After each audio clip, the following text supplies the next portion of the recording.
Welcome back to Celebrity Radio. It's Alex Belfield talking to some of my favourite people and some of the world's biggest star. And a man who's guaranteed to make you laugh. He's a cabaret idol. He's a pantomime star. He's one of the most popular people who have ever appeared on Celebrity Big Brother. And he's great value no matter where he appears. Bobby Davro, how are you? Hey, lovely Alex. Happy New Year to you and all your listeners and viewers. Do you know, it's really good to talk to you, and I'll tell you why. You're one of those few people, I put you up there with Brian Conley, Joe Pasquale. You're a guaranteed act, no matter who you stand in front of. You do it, don't you? You just make people laugh. I've had a Mexican. I gave Joe Pasquale his catchphrase, funny enough, years and years ago. I've got a voice, I get on your nerves. And we've remained friends all these years. Yeah, that's a nice compliment you paid me there, Alex. Yes. We keep going, and I've entertained every generation, I guess, for the last 35 years. It's sort of that thing, you go on stage like a firework display, you go on high energy, and you keep it there right until the end. There aren't many people doing that anymore, and it's a shame. Well, it's just my style. If you go and see, David, they walk up and down, it's very energetic, he moves up and down. I'm the same, I'm very energetic, Lee Evans type. And I've never really changed. I'm slowing down the cuts now because I'm pushing 50, pushing it, I'm dragging it. You know, it's one of those ones that. Can you hear that beeping, by the way? No, I can't actually. Because it's my old dad trying to get through to me. You see, he'll get a bit confused. He's 91 now. Oh, and, bless him. He's still pretty good. He can still touch his toes with his testicles, sadly. And he's just moved into a home. Sadly, it's my home. And he's probably trying to get through. He'll be cursing me because he's been trying all afternoon, but I've been busy doing all these sort of interviews and chats on the radio because I'm doing a tour coming up this year. And it's great to see you back. I think what Celebrity Big Brother does is give you an opportunity to reinvent yourself and find a new audience and sell these tours out, because it's not easy, is it, filling theatres these days? No, it isn't, especially for people like me. They should do that, a show called Still Alive at the Apollo. Because you're not getting to see my era of comedian. And era doesn't mean to say that I'm doing stuff from the 80s. So if you come and see me, you know, I'm not doing the things that I was doing back in the 80s. That's my style, and it's never really changed. Joke telling, singing, impressions. But the impressions, you know, I'm not doing Frank Spencer and Norman Windsor impressions. I'm doing, you know, the John Bishops. I'm doing all the modern Emmett Carr and the Jimmy Cars. And the Polo Lady, all those ones. I'm doing all the new ones. Just that you're not seeing me do it on telly anymore because they use newer people, and that's just a fact of life. It's a bit sad that I haven't got anywhere that I can show my wares as a performer other than going into the Big Brother house or dancing or cooking or wood stoning floors or baking cakes. I always say, you know, I can't skate, I can't dance, right? I can't cook, I haven't got a garden, I've got bubble in the attic. What times to understand. How do you stop getting bitter about that? Because your act's still as funny as it ever was. Bitter. Never get bitter. If you get bitter, pack it in. Frustrated maybe, but don't get bitter if you get bitter. Because I have nothing to be bitter about. I achieved it all.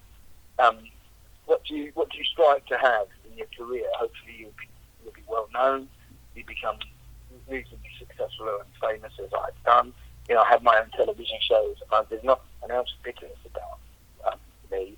There's quite a lot of frustration because I still want to be inventive. That's what I mean. And it's the creativity that television gave me. Dressing up, doing impressions, doing sketch comedy. The creative side is what I miss. I guess you have to tell yourself it's not personal because it's not just you. Nobody's getting on anymore, are they? No, they are. Everybody's getting on. That's the trouble now. It's so diluted with comedians that you see on panel shows. But really, how many comedians, apart from the ones, the Michael McIntyres and the Alan Carrs and the Graham Nortons, not many of them really that get their own television shows. Russell Howard has got it. It isn't easy to maintain that, and it becomes very difficult. I was very lucky to be around when I was getting 11, 12 million viewers. And now if you get 2 million viewers, you're oh gosh, that's brilliant, isn't it? It's got very diluted. Is it still amazing to you when you pick up the paper and find yourself on the front page or within it that people are still interested, sometimes for good, sometimes for bad? It must be an odd feeling. I think the trouble is that the psyche of this country is the fact that you love the underdogs. So they're like the new boy. comes, oh, he's new, let's give him a go. And they give you a go, and they praise you. And then when you've been around a bit of time, now we've had what he does, let's put him down now. As soon as you become successful, let's put him down. You know, let's emote him and find holes in him. I think that will hurt. I think that's what happens to most entertainers, to most people. Is it still great when you stand on a stage and see that people put their hand in their pocket to buy a ticket to see you? I guess that's the greatest compliment. I mean, you've been at it over 30 years. I know, but it's getting people through the door. And they're not going to buy a ticket to come and see something they don't really know what you do. If you go onto YouTube, you'll find stuff. I've put a lot on social networks, any of my performances or shows, live shows, and maybe that's what I should have done, because people are still slightly confused about what they're going to see. They're not going to go and see somebody that was on, although Big Brother reminds them about what I do, it doesn't show them what I do. Right.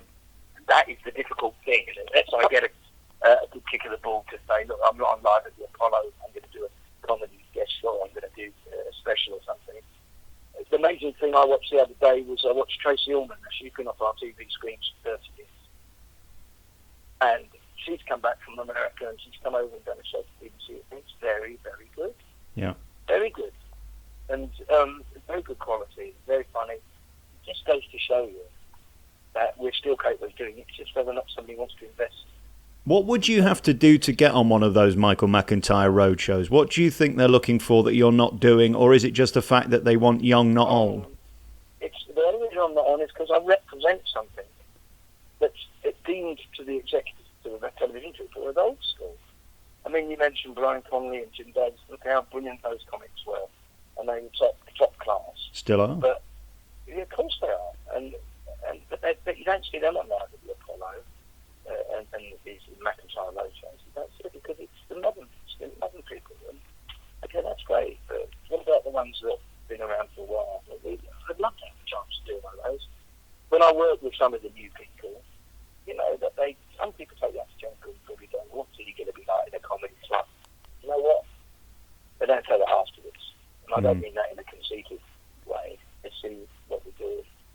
And they realise, oh, God, he's knows his craft. He knows what he's doing. It's just that you don't see it. And some of the youngsters have huge respect, and others don't, because they're not even aware of my generation. I think there's a great likability. You always had charm on stage. Was that something intentional? You weren't sort of the Bernard Manning upsetting people, coming across as all hard-nosed, a chubby brown act. You always had that sort of warmth of the Connollys and people like that. Was that deliberate and intentional? No, I think that's easy. You've either got that, or you can have the best material in the world, and if they don't like you or they don't warm to you, you're not going to be popular. But people with very little material or material which isn't particularly strong or good, if they've got loads of warmth, I can give you an example. A very good friend of mine was Bob Monkhouse, and Bob was such a great comedian. Yeah. He was so good. He was so clinically good, so verbally good. The way he constructed jokes and material, it came across a bit smarmy.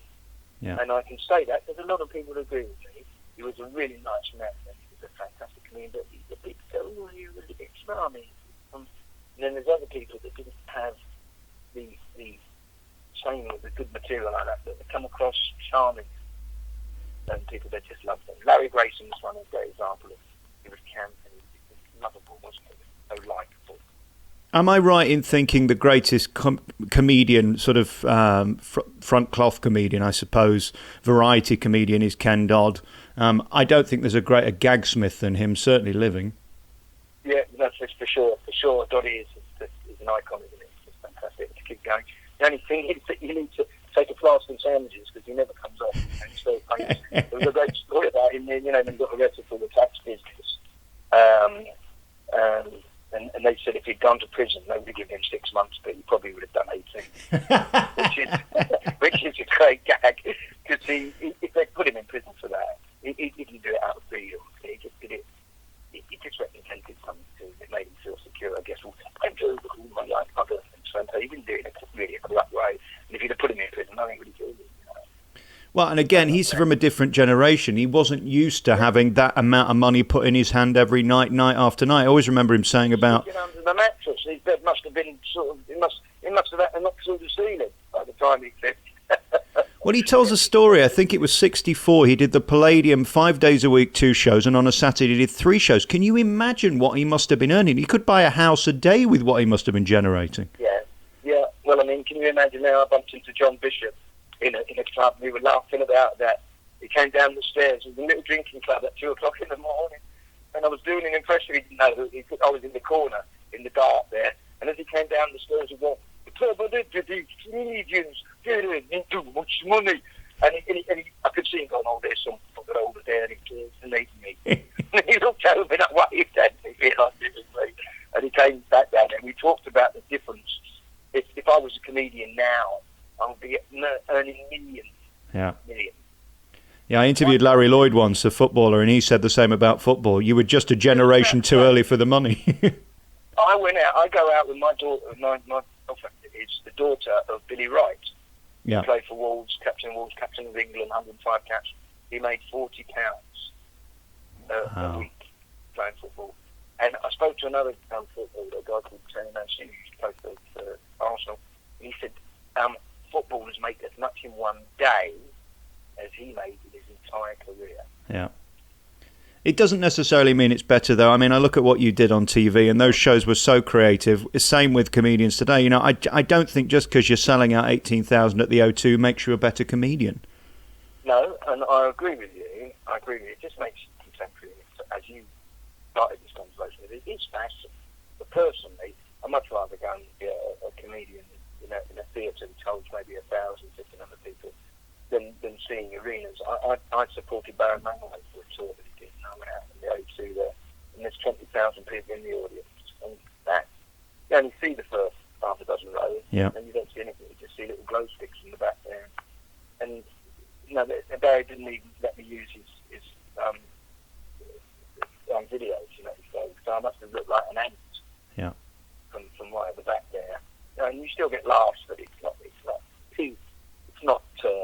when you put those great big screens up, you might as well just buy the DVD and stuff like that. Yeah, it's insane. I'd much rather see a comedian in a theatre or in a smaller club. And of course, it's been an interesting time for show business, what with U-Tree coming around, sniffing around everyone. I mean, you, of course, have been clear of all that and kept out of it completely.